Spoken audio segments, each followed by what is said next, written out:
wait no longer. Greatness has arrived. Welcome to the Trophy Room, a PlayStation podcast made by the players for the players. I'm your host, Joseph, a.k.a. Mr. Badbit, and it is here where me and my best friend Kyle talk about the latest, the greatest in all things PlayStation. Of course, you can listen to this show wherever you get your podcasts and on YouTube at Badbit Games. And if you like what you hear, please consider dropping us a 5-star review on iTunes. Or if you really, really like us, you could drop us a buck over at patreon.com/badbit. So with all that said and with all that out of the way, the greatest co-host, whoever is, whoever will be, Mr. Kyle Stevenson, how are you, sir?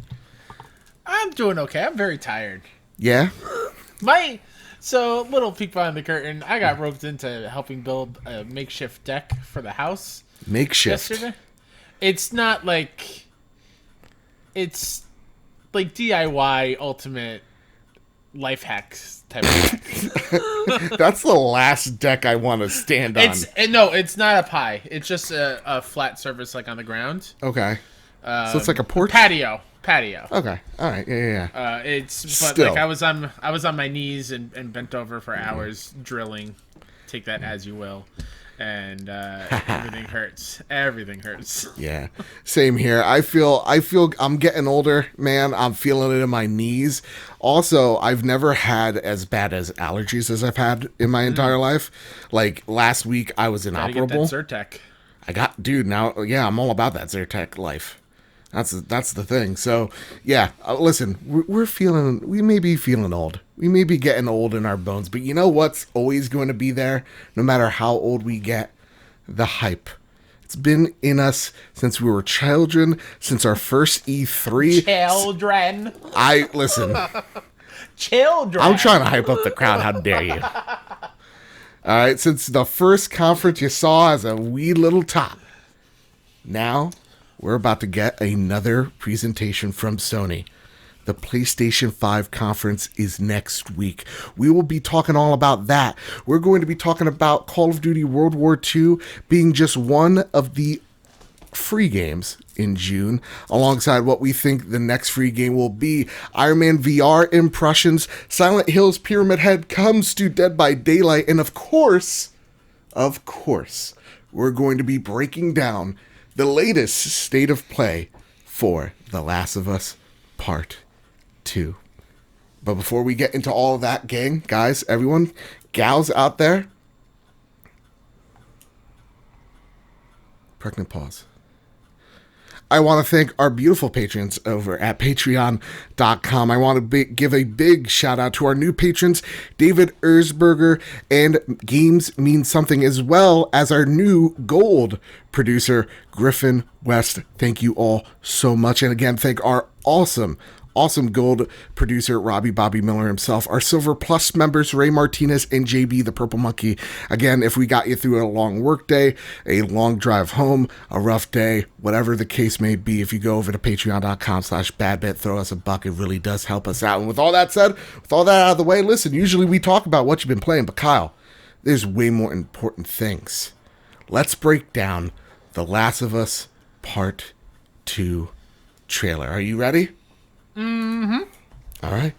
With that, just so everybody knows at home, I know a lot of people going into The Last of Us, they want to be blind. They want to go through it and not experience anything. If you're like one of those people, more power to you. I will have the timestamp where we get to our normal bit of news, because usually we talk about what you've been playing. But since Sony's been, just dropping these state of plays randomly, which they did just a few days prior, that's what we're going to be covering in the beginning half of the show. So again, if you want to skip to just the newsy stuff, again, all the way down below in the comment section, you'll see that, and you'll get to skip ahead. With that, Kyle, let's talk about our thoughts walking in on The Last of Us Part 2 trailer. I mean, all the, not to say hype, because I think that would be the wrong word to use, but all the caution surrounding this game because of the leaks and spoilers, unfortunately, which this state of play will not be, but unfortunately, you've been media dark on it. I've unfortunately got the game spoiled, but again, I'm still excited, so that should tell you something. What were your thoughts going into this state of play? So when Sony announced it a couple days ago, I immediately thought, I don't need it. I'm already hyped on this. I'm already getting it. It's so close. It's, as of recording, 23 days away. Yeah. So I felt like I didn't need to see more or have Neil sell me on this game. I'm sold. Mm-hmm. But with that being said, I want to see the world. I want to see my girl Ellie do her thing. Mm-hmm. I want to see just how they've improved on the first game, which I'm replaying for the Road to Greatness now, and seeing how the mechanics and stuff evolve into part 2. That was what I was aiming to see. Yeah. And that's kind of where I was too. I mean, like, I have the game unfortunately spoiled for me, and it's all my fault, by the way. Just to let everybody know, it was my bad. It was me being a big dumb idiot that got spoiled for myself. So for me, walking in, I already know what happens. I already can expect some things, some plot threads to show themselves. But for me, I want to now see the gameplay. I'm still pumped. I'm still excited for this game. And yeah, like, having this state of play, even Neil kind of says it in the beginning of this show, is just like, not the way we wanted to present this, but this is what we're going to do. We're going to do something we've never done before. And I think the reason why is, yeah, there's a pandemic going around, but this would be... What we saw today was most likely what we would have gotten articles on from IGN and GameSpot when they go to Naughty Dog and play it there and come back and write about it. This is what this state of play basically was. Yeah, and that's kind of the feeling I got as well. Was like, this was a lot of things kind of chopped up together, just like a Twitter post. What did you prefer? Did you like this state of play, or did you like Ghost of Tsushima last week's more? So I can think of them as completely two different things. Okay. This one, I love this one, and I love Ghost. But yeah. Ghost is something we didn't really know anything about. Right. We knew it took place in Tsushima. There was the Ghost and the Samurai version of Jin, but there was really not more else to go on for that one. So that gave us a whole lot of new information, how we're playing. Right. With this one, we already kind of know how to play The Last of Us. Mm. So this was just, to me, just kind of like updating on everything they improved on. Yeah. So I like both for what they did, but they're both completely separate in my mind. And again, we'll talk about the format of State of Plays, but like this is what I want State of Plays to be. But again, we'll touch upon that in a sec. So let's get right into it. Okay, you guys let's do it. You listen. Who stops at red lights anymore? You know what I mean? It's pretty much a deserted island out there. You could go. You could have looked at your phone, text. Who cares? No one's getting into accidents anymore. Don't do that. Don't do that. Voice of reason. Don't do that. Or don't get caught. Let's get right into it. I hate being the adult on this show. Can I just say that? I know, and I'm the host, and I'm supposed to be the... Anyway. We need to reverse the rules 1 week. Where I say all the heinous things. Okay. You want to start this week? Anyway. Nope. So it starts, we know Ellie's age. She's 19, which in the original game, she's around like 12 or 13, if I'm not mistaken. I want to... 14. 14. Yeah. 14. So yeah, it's about a 5-year time jump. Multiple seasons. So we're going to get the, winter, spring, summer, or fall. All you got to do is call, where it's 4 mini stories that are kind of just going to tie into the end point, like we did with The Last of Us Part 1. Cool to see that, again, sticking with formula when it comes to story. Areas, let's talk about that. Feel real and authentic as possible, from suburbs to city centers and more.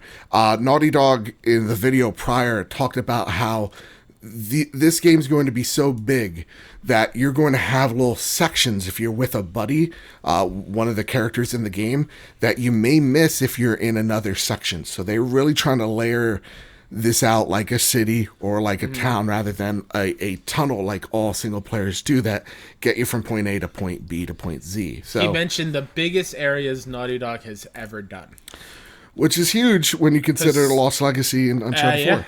Yeah, I was just about to say, like, that Lost Legacy hub area is pretty big.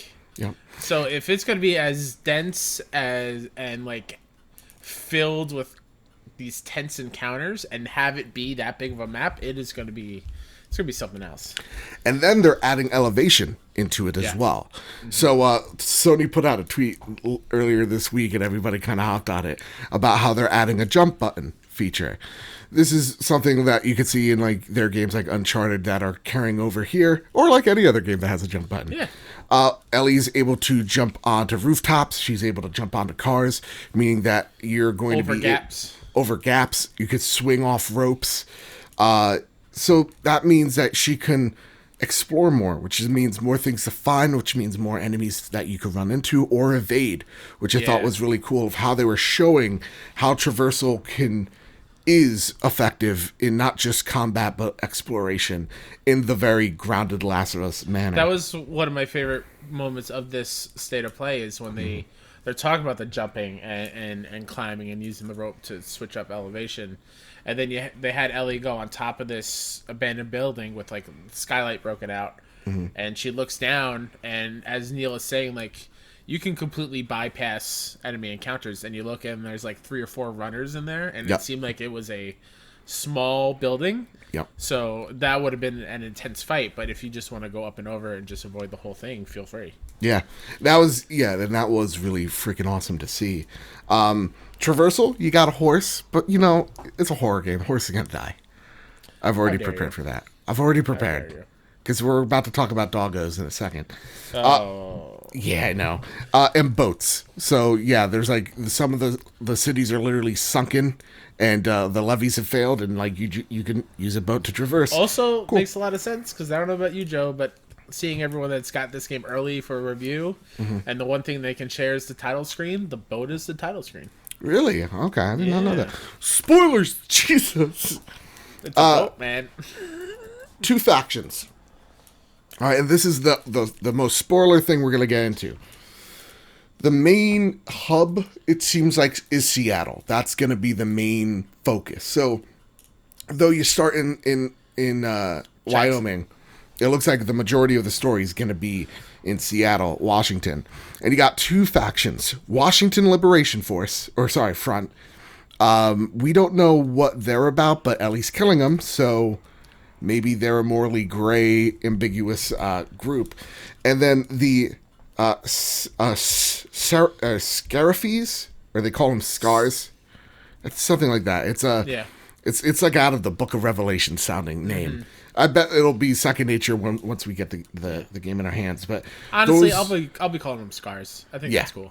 And I like how they have that nickname because like everybody's like probably like too many syllables in that name. Let's get well, and they make reference to it like their name Scars is because they cut their face. Yeah, they got a huge gash on their faces. That's how you know.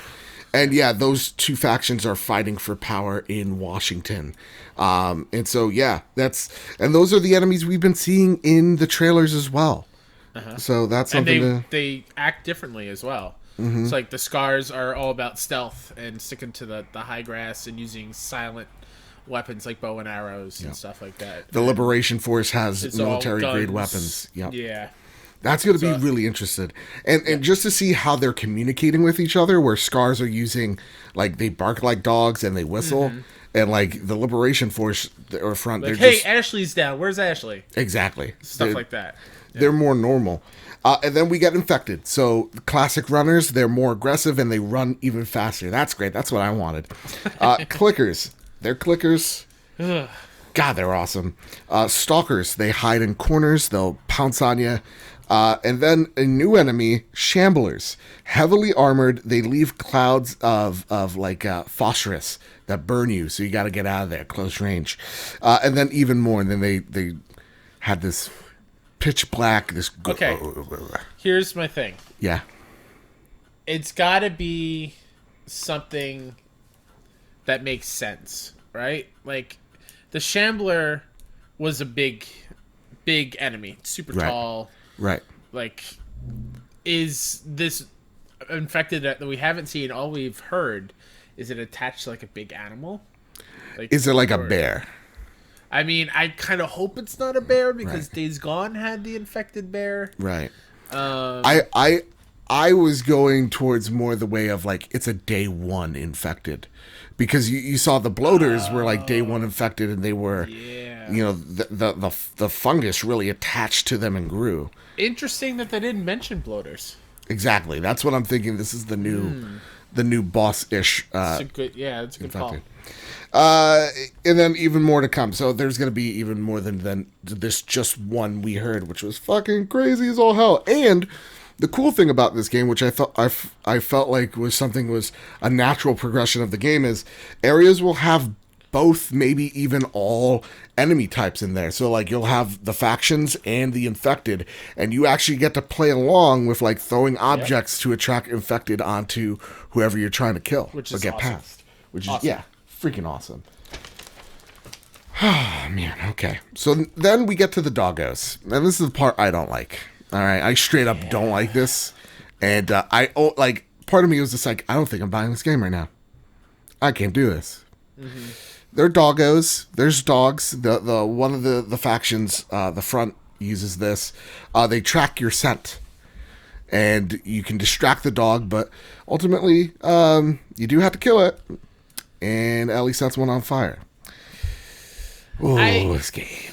That was at the gameplay at the end. Yeah, that was unnecessary. I feel like whoever was controlling Ellie didn't have to do that. I think there's totally valid where you do not have to kill the dog. It might be harder for you to avoid doing that, but I think they mentioned previously that you don't have to kill them. You just have to be super sneaky. They say that. They say those things all the time. But you know that situation happens. Doggo's biting you. You're going to have to lassie that son of a bitch. Old Yeller it. Dog. Lassie saves lives. You're going to have to Old Yeller this one. Bushes. Bushes, folks. You know those things in Assassin's Creed you hide in and everybody's like, where's this assassin? Should we check the bush where there's a body in? No, we'll just walk past. That's always something that I didn't get in video games, why they would do that. In Last of Us Part 2, if they're in the vicinity of where you are hiding in the tall grass, you can stay prone, but they'll get close to you, they will see you. Then you have to fight them. And I thought that was super cool, where they're really trying to make it so that you never feel safe. You always have to move around, but stealthily. That's what I really liked about that. That is something, since I am replaying the first one, there's a lot of just ignoring of you when, in my eyes, as the player's eyes, they can clearly see me. Yeah. But they're not reacting that way, as well as like my AI partners. Yep. Like, it's Bill just walking around. And right next to a clicker, and the clicker's not doing anything. Like, it's like, come on, that's where it breaks out immersion of like, it's just AI not butting heads with each other. Yeah, and they show like the person's pretty far away and they see you.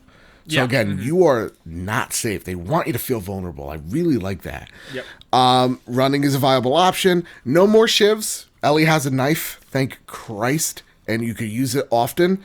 With that, she can dodge as well. Mm-hmm. So you were seeing her duck and weave as she was fighting people. I will say, okay, I feel like the knife might break. Okay. Because I think in this gameplay at the end, I think there was the little, on the HUD, there was an icon for what looked like a knife with the dashes underneath for uses. Okay, so you can't just use it all the time. Possibly, but I don't think you have to worry about making shivs and saving the scissors and stuff for that. Yeah, that was the one thing that in Last of Us that I didn't like, because it was just like, well, I'm making a shiv instead of like this bomb because I need them, because the thing with clickers that I feel was so annoying was if they got to you, you're dead unless you had a shiv, and you needed to use them anyway. And so it's cool that they're walking away from that. The next one. And then we're getting to the final breakdowns here. Ooh, Avita. Avita appears somewhere in the trailer. So that is also something kind of going with the first game where you feel like you're making a lot of noise. Yeah. And the enemies still don't hear you. So when this happened in this gameplay, Ellie is also, real talk, Ellie can swim now, which made me so happy. It made me so happy. But why did it make you happy, Kyle? Why did that make me happy? Because in the first game, Ellie doesn't know how to swim. So that means yeah, so that means since we've last seen them, the characters are still living and growing, and Joel is makes my heart all warm and fuzzy inside.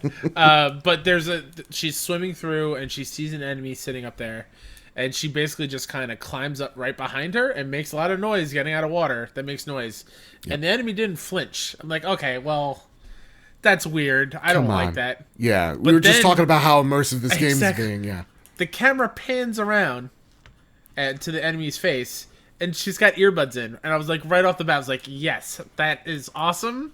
That makes sense. And then Ellie's like, all right, put up your hands. And she put up her hands, and she's holding the Vita. And it's amazing. I love that. And it's a real game she's playing. Hotline Miami, right? Hotline Miami. After this thing, Hotline Miami Twitter account tweeted out, Hotline Miami is available on the PlayStation Vita. That's fucking awesome. It's so good. Oh my god. I'm hoping that's a collectible that you can pick up and actually play. Oh god, yes. That would be fucking hilarious. Yeah. And Ellie is agile. She can sprint. She can doge and use human shields. So that's also pretty cool. And talking about crafting, items we saw proximity mines, explosive arrows, and suppressors. I don't think... Were suppressors in the first game? I forgot. No, yeah. So it's cool. So we're going to be picking up oil cans, pulling spring bottles. We're going to be using them as silencers. That's pretty dope. And I believe suppressors are only, I think it said for 3 shots? Yes, which is very realistic. Because I actually think when you attach one of those suppressors, you only get 1 shot. And then you can't use it. It depends on what you use. You know what? Listen, I'm not saying I've taken a life, but I have been in the Secret Service. Whoa. Let's walk that back. Enemy conversations. This is another way they're world building, taking from Last of Us 1 to Last of Us 2. There are lives that are being experienced outside your own. There was a part in the gameplay trailer. One thing I do want to mention is she's walking past these 2 guards, and they're just talking about like their life and how one of them's dating a soldier and how that makes lookout duty a little easier, if you know what I'm saying. Wink, wink, nudge, nudge. They're talking about sex. So that was a funny experience because the guy next to her was just like, yeah, maybe I'll try that one day, whatever. And then 5 seconds later, you stab that guy in the throat. And so it's just like, it's those cool little conversations. Like you walk up to an enemy, you stab them, you kill one of them. They're like, they got Ashley. And then when you grab them, they're like, whoa, we can talk about this. And then you just shiver like 8 times in the rib cage. Like Ashley's taking a beating this episode. Yeah, dear Ashley. Sorry, Ashley. So you stabbed this Karen broad. It's yeah, and that is the thing that I love Naughty Dog for, especially with Last of Us Part 1, where the lore and the story, the plot, character moments, it's not just tied to a cutscene. You're moving through the world. The characters are talking to each other. Yep. And they're having meaningful conversations where you learn stuff about them without having to be a passive viewer to it. Yeah. I love that. And if they're going to expand that to the enemies, that, it's going to make the world feel even more real, which is awesome. So walking out, that's my breakdown. That's all the things we saw here. Yeah. Your reactions, my dude. Shout out to Ellie, very tiny. Yeah. When she picks up ammo, she actually takes the clip out of the gun. Yeah. It's not like you pick up the gun and the gun disappears.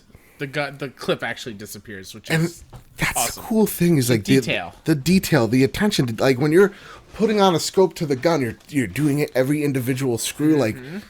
That's the thing that struck me was the attention to detail. The littlest things really mattered. And man, I am so in on this game. It's I said, I didn't need this to be in on this game, but it made those 23 days feel even longer, which is a thing, even though days already do feel long. Now, are you a little bit worried because we're riding high on this state of play as well? I think this is not even a conversation we need to have. I mean, this is how state of play should always be, right? Correct. Yeah, I think get the nonsense out of the way, get straight to the point. If it's, I also I'm one of those people that do like what state of plays were. Yeah. I think they could have trimmed the fat a little bit, but I want them to just get to the point and have it be either deep dives on games or trailer, a little bit of talking, explaining about them, and then move on. Like, I don't need that slideshow Nintendo Direct kind of rip-off thing. Right. And I just like, or you could do that, but like have the developer talk about each game. Yes. So important that they do that. And that's what they were doing here. And I was really, I'm digging these presentations, guys. Like I really am. Like, I want the developer who knows their art to speak their vision on this game rather than some, not a PR write-up. Yeah, some PR write-up or some host doing it. I want the developer to say it for us. Unless they don't want to, then you don't have to. But, I've really dug this state of play.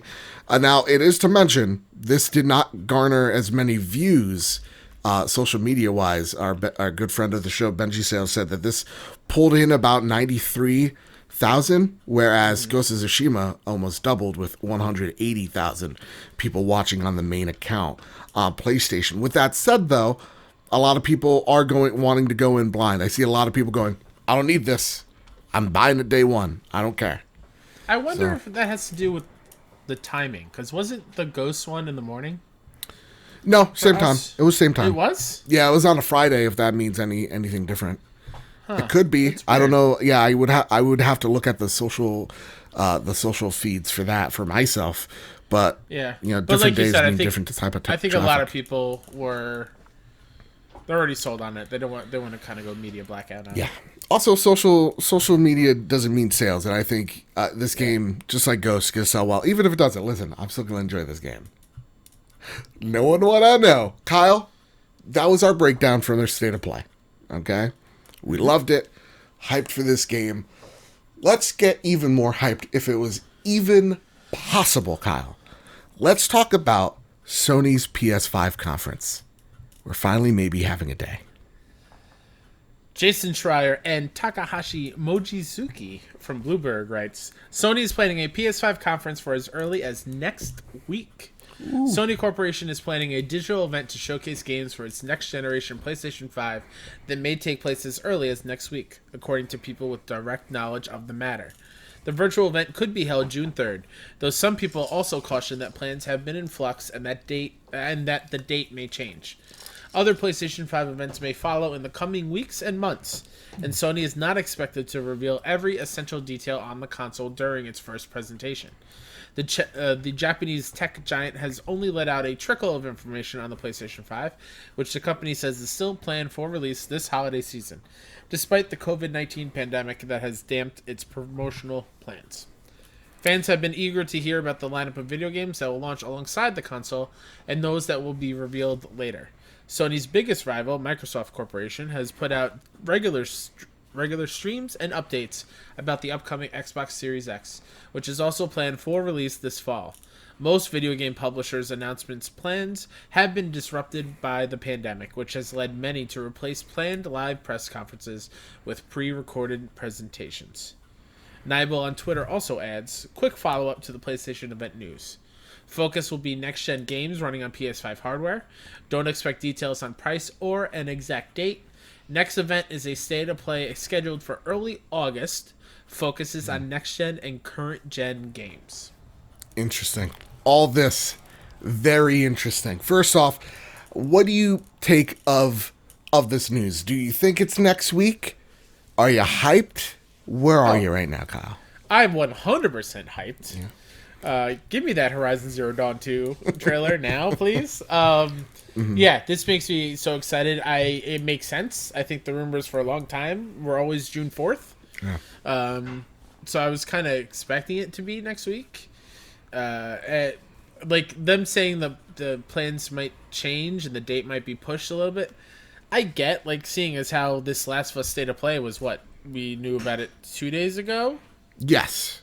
It was very short notice. Yeah. So I feel like they could do that the same here. I'm liking that we're going to be getting more info across the coming weeks. Not everything in one big dump. Kind of like the whole get kind of win the news day type of thing strategy that they've tried to do in the past with the last E3 they were at. I'm down for this. I'm excited, and that this one will be all next gen games. Yeah, the one thing Alana Pierce was talking about this on Kind of Funny Games Daily, actually. So I'll give that as a source.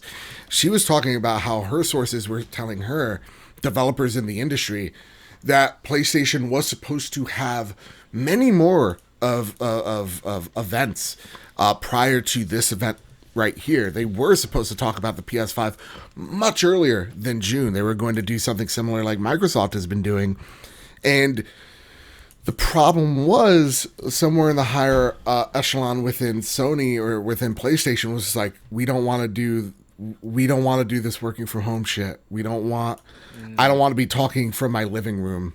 I want this to be pretty much, we don't want this pandemic to define what we are and how we do business. We want to do it the way we want. We want a professional as all hell presentation. And a part of me can respect that. Part of me is a little bummed out we didn't get news up until June, but it's kind of the drum we've been beating on, right? Which is, listen, Sony really wants to sell you here. They understand where they are and where they're going, and this is when usually everybody learns about the next generation of games. So for me, I'm fine with this date because after June 3rd, that's where it all matters. That's where it all lines, or lines up. Like, that's where all eyes are going to be on. Mm-hmm. So for me, this is cool. We're going to be down on this no matter what. Kyle, question. If it is June 3rd, that means it's on a Wednesday, which means that's normally when we record the Trophy Room, a PlayStation podcast made by the players for the players. Should we stream this? Like a live reacts? Yeah. I mean, yeah. Okay. There you go. Yeah. There you go. Whatever the PlayStation 5 reveal event is, go to Bad Bit Games on YouTube. We'll be streaming it there because YouTube has a better way of taking out unwanted words. Because the only thing that bothers me, because we would have been doing a lot more live reactions, is with The Last of Us spoilers. People are going out of their way to spoil shit. So we'll do it on YouTube. We don't want this pandemic to define us, and we don't want these spoilers to define what we do here at the Trophy Room any longer. So with that said, we're gonna stream it. If there's bad actors, I'm gonna do my best to get them out ASAP. So with that said, though, our live reactions will be on YouTube. Whether you miss it, whether you're there live, it'll be there. Bad Bit Games, check that out. And with that, we're gonna start half of this segment early, Kyle. Okay? Called Andrew House's Snail Mail. Now, you know that Andrew House, right, he lives in this mansion somewhere in UK. He doesn't work for Sony anymore, but he gets those documents. He's like a president. And each and every week, I go over to Andrew's house and I steal his mail. It's innocent until proven guilty. You don't have anything on me, Andy. And with that, our first letter comes from Ray Martinez. And he writes in saying this. Dear Andrew House, how is it being a Welsh businessman? Congratulations on contributing to the launch of the PlayStation and having a very short Wikipedia page. Anyhow, I'd like to ask you, ask your help in implementing some features for the upcoming PlayStation 5. 1. No more clipping. Costumes, hair, and weapons should no longer clip through each other in this future PlayStation. Please. 2. Please institute a rewind feature for cutscenes. The graphics are so good, it's like watching a movie, but I can't rewind. Change this. Curious, Mr. House, what features do you hope to be able to be implemented? So, okay, there is a feature out there, Kyle. The dream Kyle feature that you want in a video game system. Ray doesn't want anything to clip in games. Sure. That's a good feature. That's something I can 110% get behind on. What's a feature you want to see in a next generation PlayStation? I feel like a broken record because I've said this a bunch already. Yeah, just say it again. I want trophy progression updates as I'm doing it. That's it? That's all you want? Like, I can't, like, when he says no more clipping, I feel like that's on a developer side of things. I don't think that's PlayStation's thing. Yeah, but I'm thinking beyond just PlayStation here. Okay, bear with me. I know it's called the trophy room, but like when I'm thinking next generation, Yeah. right? Like the big sell is no load times. But what else are you gonna sell me with? What else are you gonna wow me with? Because honest to goodness, graphics, like looking at the Last of Us State of Play, looking at Ghosts. We're in a good place. We're at we're at a great place. I almost died. That's how good of a place we are right now. I'm almost in cloud 9. So like for me, I don't need anything much prettier. Okay, because what I see in front of me is already nice. But when I see load times, I'm like, yes, that's what I want in a future console. I think I got it. What's I that? got it. This is outrageous and will never happen. But him saying he wants a rewind feature made me think. What about after something major happens in a game, you can click a button or something cool, and it takes you to like a developer diary where they talk to you about how it was made, the work that went into doing that, like kind a doc, of like a doc as you scenes. play. Like, man, that was awesome. I want to see how they did that, and boom, it's there. Oh, that's cool. Oh, that's real cool.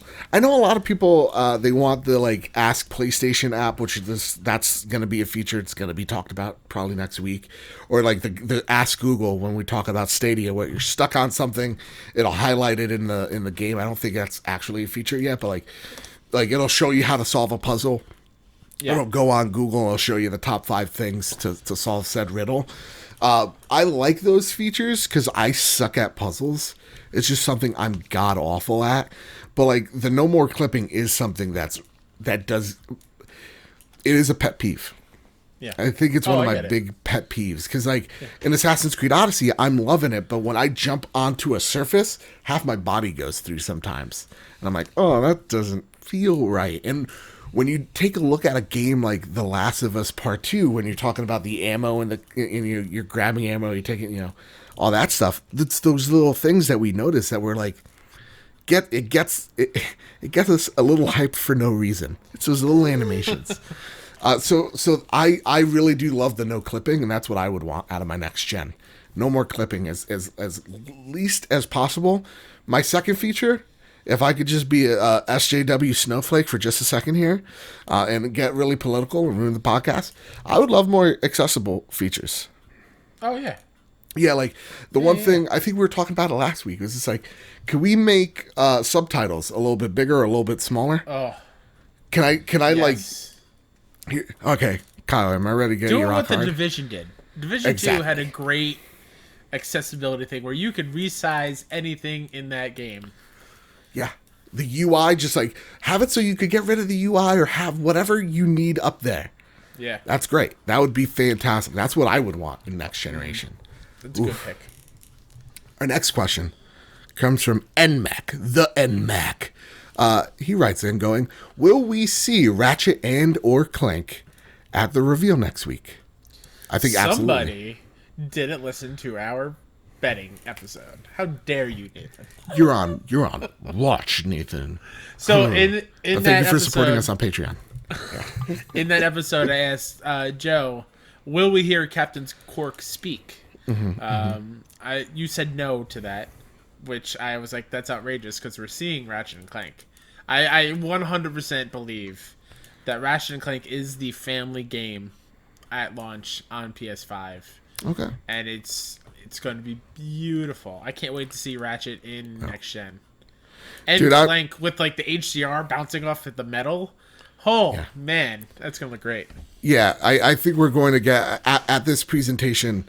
I hope it's a blowout. Well, part of me goes, I want to see all the games here, right? But like when I'm thinking the essentials, you do need something that is a family game, and I think the way Ratchet and Clank was showed off, that everybody was wowed by it, thought it was like like equated it to a Pixar piece.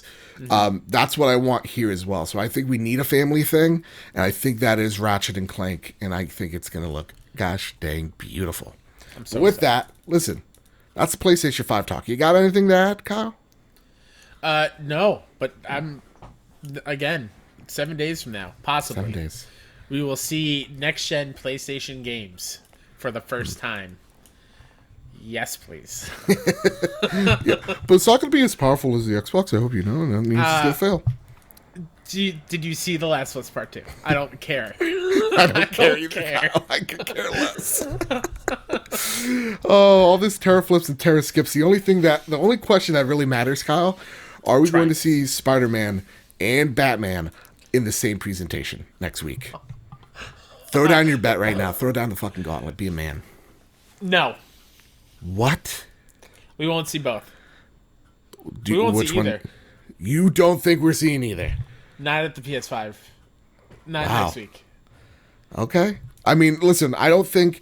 I think Nibel's right. We're not going to see the price, and I doubt we're going to see the console. But I wish think we would. I think we're seeing a Cape Crusader. That's Batman, right? I don't... That's Batman. If Insomniac is coming with Ratchet and Clank, I don't think we see Spider-Man. Okay. Also, I think... Just say it. Speak from the heart, Kyle. I think WB might be still doing their own thing and unveiling Batman on their own. It's fair enough. That's fair enough. That makes it sound like I don't want either. I want both so very bad. Kyle, I'm gonna be the yin to your yang here. I'm gonna say both of you there. Okay. All right. I'm hyped. They could show me nothing, just a PS5 loading screen or non-existent one, and be like, all right, let's go. But there I am. Just Kyle, show me Court of Owls and show me Spider-Man swinging through a city that looks even better. Yeah. That's all I need. Yeah. Show him in Hoboken. Who gives a shit, you know? Listen, Hoboken's like, it's nice there. It's okay. I've been there. Real talk, I've been to Hoboken like once. I'm a shitty New Jerseyan. I've been there more than you have. Wow. Oh, really? Yeah. Is it nice there, or was I speaking out of my ass? Some parts are nice. Okay, well, there you go. Yeah. There you have it. That's our Jersey talk. Kyle, let's get into the news, or the next bit of news, say. Candler Wood over at PS Lifestyle writes, Call of Duty World War II is one of the June 2020 free PS Plus games available starting May 26th. Sony broke from the conventional schedule of revealing the PlayStation Plus free games on the Wednesday before the first Tuesday of each month, 6 days before the new games go live. That's a weirdly worded sentence. Chandler, you're on notice. The PlayStation Twitter account revealed that Call of Duty World War II would be one of the free games coming in June 2020, saying additional details for the monthly lineup will be coming later this week, likely on Wednesday, as that falls more in line with the usual schedule of monthly PS Plus free games reveal. Perhaps it's still right here, Chandler. That's strike fucking 2, all right? Perhaps bigger still, players don't actually need to wait for June to download it. Call of Duty World War II will be available free for PS Plus subscribers starting Tuesday, May 26th, giving it an extra week on the PS Plus roster. What is this, Kyle? What is this? Why aren't they showing the other one? Who gives a shit about World War II? We won it, right? Fascism's dead. It's been dead for a while now. Do I need to go make another tinfoil hat? Because now my mind's going crazy right now. Also, I'm so sorry about who gives a shit about World War II a few days after Memorial Day. Let me walk that step back. They are heroes. Yes, they should be respected as such. Completely. I'm a fucking idiot. I'm actually very excited to play the campaign of this one. It's actually fantastic. I really, really loved it. Is this the one with Josh Duhamel in it? I believe so, yes. Yeah. Walking back to what you asked me before this story, you're like, are we going to see Spider-Man? Yeah. And what if that is the other monthly game? Be like, hey, Spider-Man 2, play Spider-Man PS Plus. That's what I've been saying, Kyle. That could be a thing. Let's get the rumor mill working. There was a rumor that Spider-Man was going to be on PS Plus pretty soon. Mm-hmm. There was like a glitch in the storefront somewhere, I don't know, and they're like, it's free on Plus. Like they showed the screenshot, so I'm thinking it's there, dude. I'm thinking we're seeing Spider-Man 2 at this PS5 launch. And God help me. God knows it. God will will it. Shu is a great, great deity. Yes, he is. He will this into existence. If it's Spider-Man and Call of Duty World War II, that's a pretty solid month. That is the best month since, and I'm not saying this because I have to say it, it's been 1,833 days since, but the Bloodborne Ratchet and Clank That was month, a good month. I think That was a like great the month. best month. Like those are two Yeah. freaking great games, and this would be right up there just for Spider-Man alone.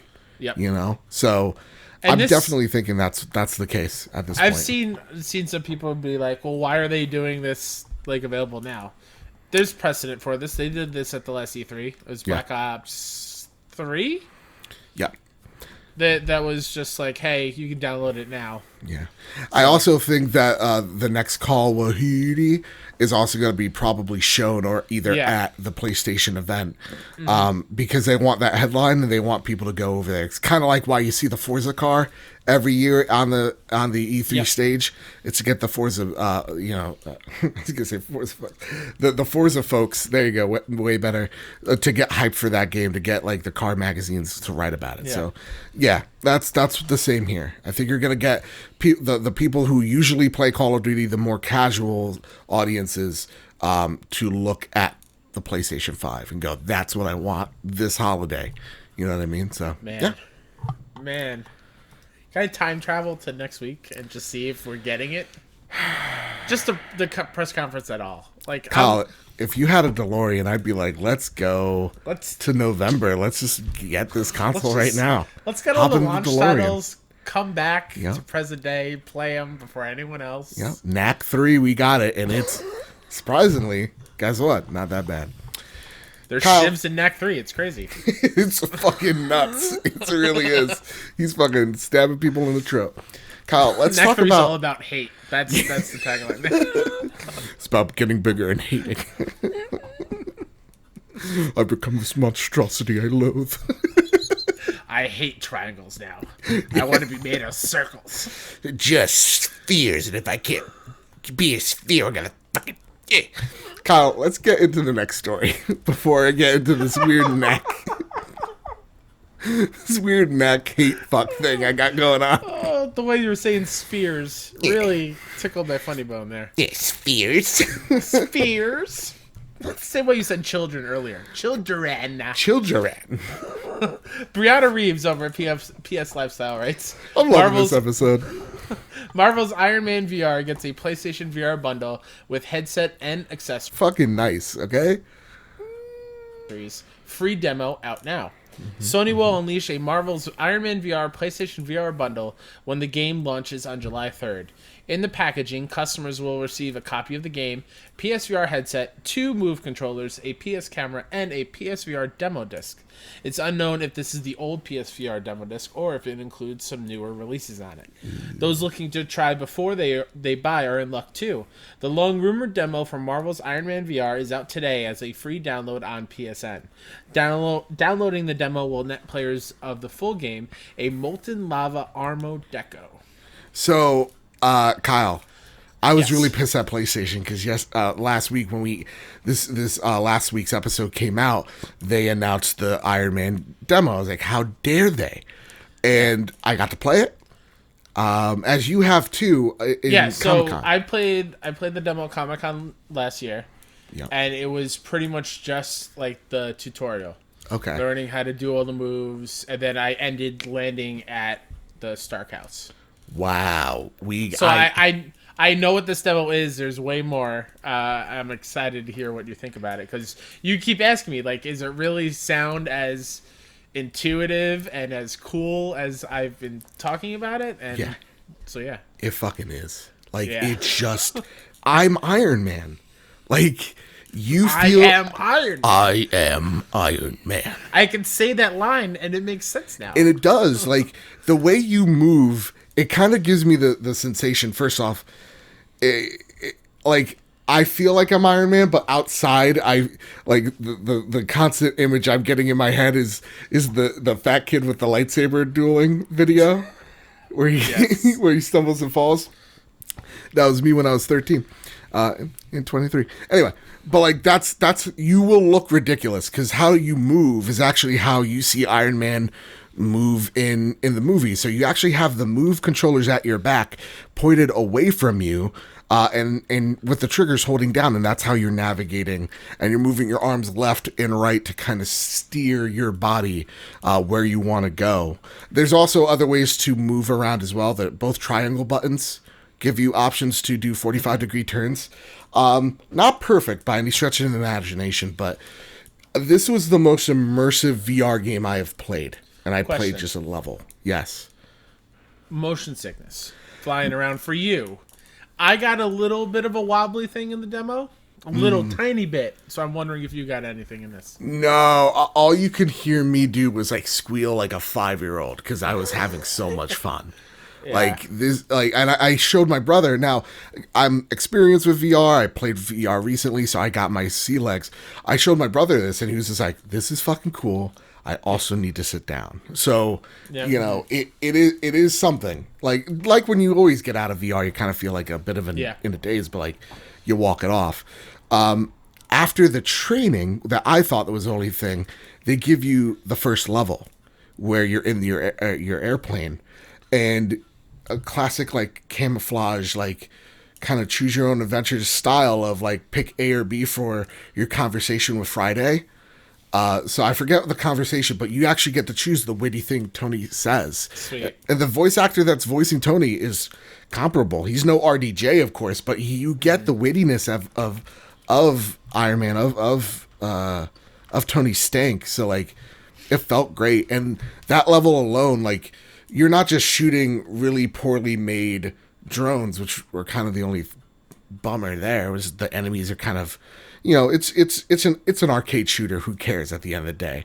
But like, first off, when you're actually, who cares? No, stop right there. The way you shoot is you press the move buttons, and you actually gotta point it like you're fucking Iron Man, and that's your repulsors.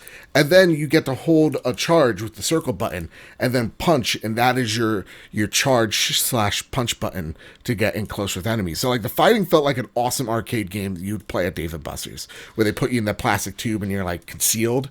That's what it felt like. And in between, you're actually fixing the plane as it's crashing.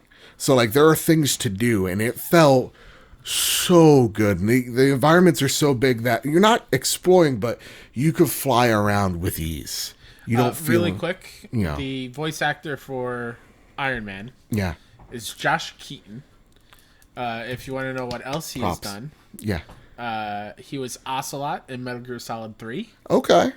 He was also the junk dealer in Death Stranding. Huh. He's got a bunch of cartoon stuff, as well as other Marvel people and superheroes in the animated. Has he played Iron Man? Have you seen that in IMDb? He's been Ant-Man. He's been Electro in the Spider-Man video game. Okay. Oh, he was Electro in Spider-Man. Oh, cool. PS4. Okay. Yeah. That's cool. Well, there you go. This is your time to be a good guy. At the end of the day, this was absolutely phenomenal. This is like...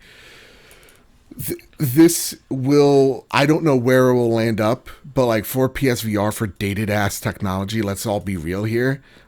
When you have games like Half-Life Alyx that are blowing your mind left, right, and center, this game is freaking awesome. This is a PSVR seller for sure. Question: we talked last week about the Walking Dead game. Yeah. And you were like, that clearly has the screen door effect. Was that there? Nope. For Iron Man? Great. Mm-mm. Of course, like there's loading screens, so you'll get the screen door effect there, but everything's super bright, so I didn't notice any of the pixels. But if you get close to objects, you're like, oh, this looks like shit. Gotcha. Like all PSVR games, you know? Mm-hmm. You look at it long enough, the illusion fades. So, yeah, but fantastic. I loved it, Kyle. I really do think you should give it a try as well. I pre-ordered it. Eventually. I fucking pre-ordered it immediately. I'm so ready for this game. July 3rd, I believe. Yeah. So there you go. Celebrate our nation in style by being Iron Man the following day. There's nothing more American than that. Remember when Tony Stark, he survives in Iron Man 1, and he goes, this is the thing, how fucking un-American is Tony Stark after this? He goes, I want an American burger, after he's been God knows where, right? And he's just like, I want an American burger. And next scene, he's driving to his press conference. What's the most American burger to this fucking bougie son of a gun? Burger King. Get out of here. Listen, get out of here. I would have also gone to Burger King if I was in his shoes. What? You're a billionaire. Why not? Kyle, Listen, man, you like what you like. you're not getting Shake Shack? Oh, if it's around me, yeah, of course. Okay. If you're a billionaire, in fucking Antarctica, and you just tell Smithers let's over be there, real. you If tell I'm a Smithers you billionaire- want Shake Shack, Smithers is gonna fly, get you Shake Shack, bring it back to you. If I'm a billionaire, I have Shake Shack in every room of my house. Let's be real. Every house does a different food item from Shake Shack. There's a shake dispenser. Yeah. Yeah, dude. So it's in the bathroom. It's just shake dispenser. Just shakes everywhere. Instead of toothpaste. You just pull it down.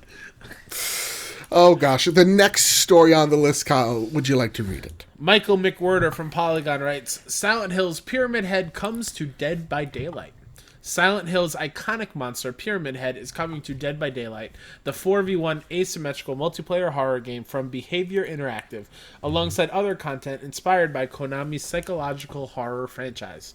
Pyramid Head new survivor Cheryl Mason and the Midwich Elementary School map are live now on Dead by Daylight's public test build on Steam and will be released widely on PC and consoles on June 16th. Behavior Interactive unveiled Dead by Daylight Silent Hill, a new chapter of paid DLC for the horror game, on Tuesday during a live stream celebrating the game's 4th year of content. During that stream, the developer also announced crossplay support and a major graphics overhaul for Dead by Daylight. That's awesome for many reasons. A, I'm sorry, Dead by Daylight's fans kind of look like shit. So seeing a graphical overhaul, awesome. The game is still being supported. It's been out for a while now. And that's the thing, right? Crossplay, that's huge. We got it for free on PSN, so that means I get to play with my Xbox buddies, get to play with my PC dork friends. Like, that's awesome. I played with you once. It was fun. Yeah. You know what voice I did, right? I absolutely know what voice it is. Mm-hmm. Kyle, what does this mean, though? What does it mean? What does it mean? Is this a game we're going to see next week? Maybe? You don't throw around IP like this unless you got something. Really? Yeah. When was the last time Konami threw an IP out there? What did we get? Metal Gear Survive. They absolutely do throw it around, Joe. Listen, I'm just trying to get everybody hyped. I'm getting people excited. Listen, for the Silent Hill fans, I hope you get it. I hope so. It would be awesome to have another horror franchise in the world right now. Like, I feel like horror is a lot of smaller stuff, and then Resident Evil. Like, I've to me at least. Last of Us. I get it. Like, people don't see the horror elements in it, but it is survival in horror. Yeah. Well, yeah. To me, I feel like that's more of like a new genre, like tense, just tense. A genre of tense. Or more like Depression Simulator, because everything sucks. Absolutely. My name's Luke Lore. The game makes me sad. What a fucking dork. Kyle, are you hanging on to something? No, don't say sorry to him. He's a piece of trash. Good. Prepare the drop. Each and every week, Sony drops the latest and greatest games onto the PlayStation storefront. The only problem is that there are way too many awesome games to list, so each host picks a game of their choosing and talks about why they're so hyped for this game. This week's pick, Joe picks Minecraft Dungeons. Fight your way through an all-new action-adventure game inspired by the classic dungeon crawlers and set in the Minecraft universe. The Hero Edition includes a hero cape, 2 player skins, and a chicken pet. Ooh. It also includes 2 DLC packs when they become available. I played this game, Kyle. Yeah. Via Game Pass, if you must know. I've already figured. Thank God I didn't spend $20 on it, because I'm about to say it. It's fine. It's fine. It's very fine, and it's very. And when I say it's fine, I get it. I'm gonna get a shit ton of hate because a lot of people on Twitter, they really are digging this game, and I'm playing it, going, yeah, I'm enjoying it, and hopefully maybe next week it'll change because I do plan on continue playing it, but it very much is a kid's game where there's not a lot of depth to it. At least it hasn't opened up yet for me. And so, like, I'm looking at it, I'm like, yeah, if I'm a kid, like, this is my first Diablo game, this is a great, and I think this game is super important as a great stepping stone into those isometric RPGs. So, as much as the game right now isn't jiving with me as much as I thought Darksiders did, I'm glad it exists, and I'm glad people are having fun with it. So there you go. Nice. It's $20. Yeah. What am I expecting? No, not the world. You're not expecting much since you played on Game Pass. Whoa, were you throwing shade at Game Pass, Kyle? No, not at all. Okay. Because it could be like Sunset Overdrive, bitch. No. Okay. Not at all. Because, I mean, listen, don't throw, glass houses. Look at PS Now, Oh, it's way better, but yeah, no, I was not throwing shade at all. My pick, yeah. I'm cheating a little bit. I'm picking one from last week because we didn't do the drop last week. Cheat. Maneater. Experience the ultimate power fantasy as the apex predator of the seas. A terrifying shark. Maneater is a single-player open-world action RPG, a shark PG, where you are the shark. God. Devour nutrients to grow and evolve far beyond what nature intended. Become a massive shark, an apex predator of legends, to get revenge on the cruel fishermen that dismembered you. Eat, explore, evolve. This game is awesome. I love it so much. And when I say that, here's the caveat here. Yeah. It is very much... It's a 7.5. It's fine. Like I was saying, it's fine. Okay. But it is the most dumb fun I've had in a video game in such a long time. It is exactly what I wanted right now. Yeah. You're shark, you eat everything, you get to go on shore and eat people that are just lounging on the beach, and you can flop around and double jump to eat license plates, and the Easter eggs for the locations are awesome. Like they have so many references to a bunch of pop culture stuff. Like it's awesome. Okay.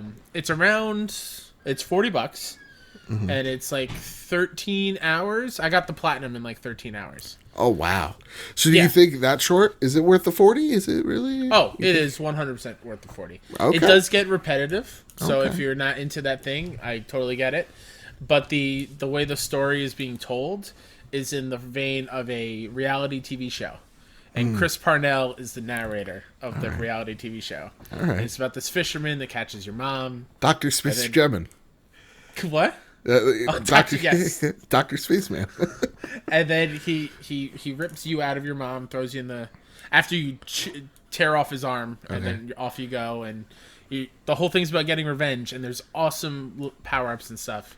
The game is just fun. Like, you could just see GIFs and clips of people playing it. It looks fun. It is fun. Go play it if you can. All right. Yeah. I played Assassin's Creed Odyssey, the Gold Edition, $20 right now.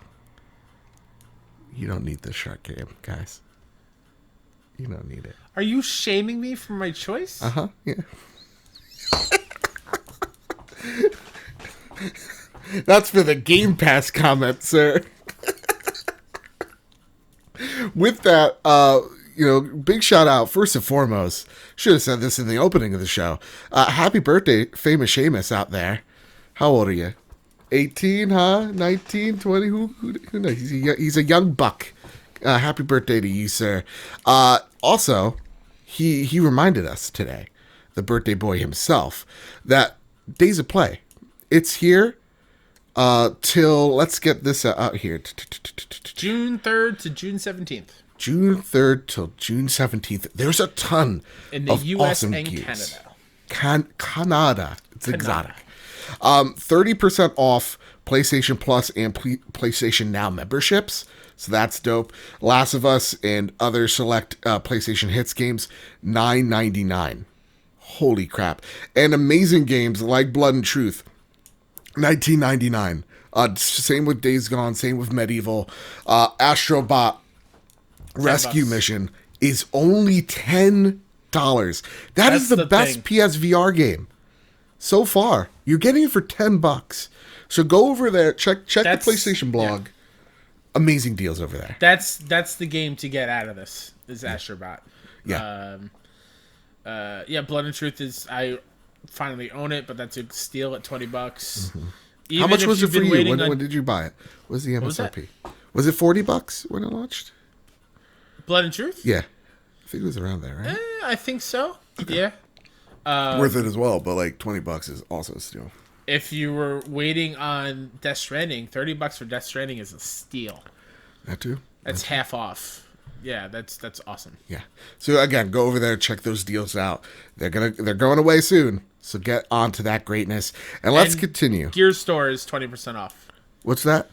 The PlayStation Gear Store, so merch and stuff, is 20% off with the code Days of Play 20. So it won't be that overpriced, because it always is. Let's get into the last part of Andy's snail mail, because we got 2 more pieces of mail. Again, the birthday boy himself, the most famous Seamus I've ever met in my entire life. And let's be honest, one of the best members of this community. There, I just said it. He's one of my favorites, okay? Ray, step it up. Famous Seamus, he's trouncing me. He's trouncing me. I love you all so much.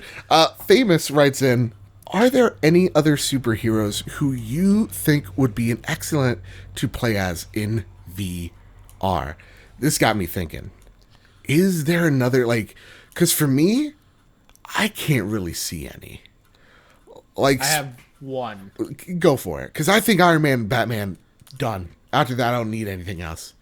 I don't need to do Spider-Man because I like the way Spider-Man controls not in VR. Exactly. I don't see him working in VR. I know there's those stupid from Sony Pictures VR experiences, but please don't play those. Those are awful. Actually, I could see 2. Okay, tell me. I think Ant-Man would be kind of cool. Mm-hmm. Shrinking down, and then I'm sure it's very motion sick. They got to figure out how to do that. Yeah, the shrinking and growing. But the first one I thought of was Doctor Strange, because he does all his spells with his hands. Okay. And so to use the move wands like that and kind of use it to do the magic that he does, I think would be kind of cool.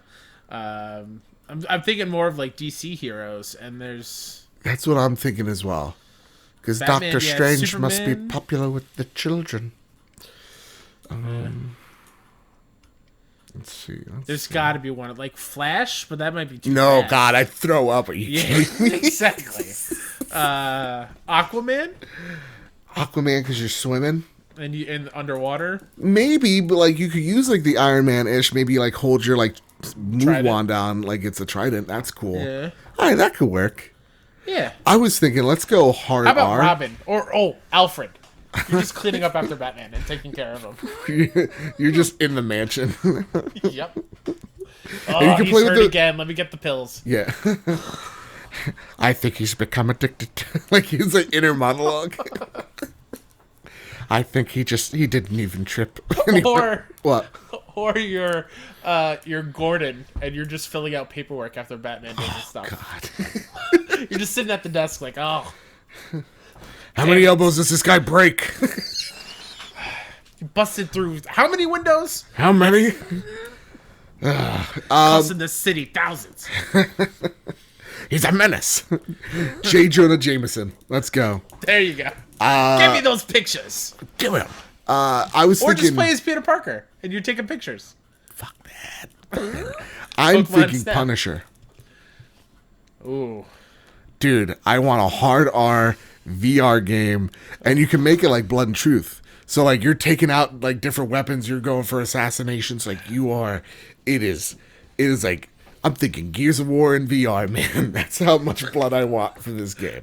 Oh, and John Berthal is the voice. Oh yeah. So you get to be in that hot bod for about, I don't know, 5 hours. Did I say inside that? You did. You 100% did. I'm not editing that part out. What about Deadpool? Would Deadpool work? No, he's too quirky. He relies on comic panels. You know what I mean? Like he's very much like he's here 1 second, he's in somewhere else. You know, super fast. What if you're Groot? Kyle, now you're just throwing out ideas to throw out ideas. I'm just saying. You don't need to. You can still be a silent protagonist as Groot. That's true. His next question.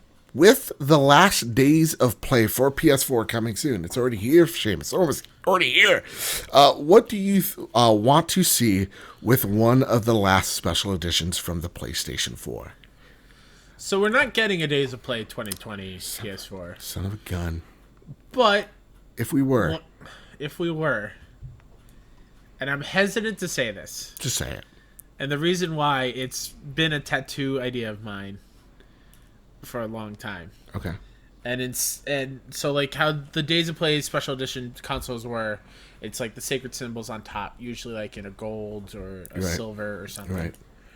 Instead of having the normal sacred symbols, you take iconic weapons and items from PlayStation's history and you put those as the symbols. So for example, instead of plain old circle, it's Nathan Drake's ring. Okay. Instead of a square, it's like the Crash Bandicoot question box. Oh, that's cute. Instead of like the triangle could have like the Leviathan axe leaning up against like Aloy's bow or staff. Mm-hmm. X could be Kratos' blades. It could be. I like Kratos' blades actually. Yeah. The Blades of Chaos. That'd be dope. I would want. Here's my thing. For the console itself, I want it to be platinum. And I want like those. I want the sacred symbols engraved, like we saw with The Last of Us. I think that'd be super dope. And it's PlayStation 4 Pro. That'd be cool. Yeah. There you go. That's all we want. That's all I want. Last but not leastly, Mr. Moody writes in: is there any PC games you would love to see on the PlayStation 4/5? For me, a Star Wars: The Old Republic would be pretty cool to see on console. He's talking about the MMO. So, Kyle, what do you think I want? A PC game. Warcraft. Wrong. Wrong. Every time I hear it on a podcast, it makes me lose it because that game, there's no way it gets translated to a controller. I know they're working on it right now, but they're going to have to simplify a lot of things to get those macros working on those controllers. What I want, no bullshit, Half-Life.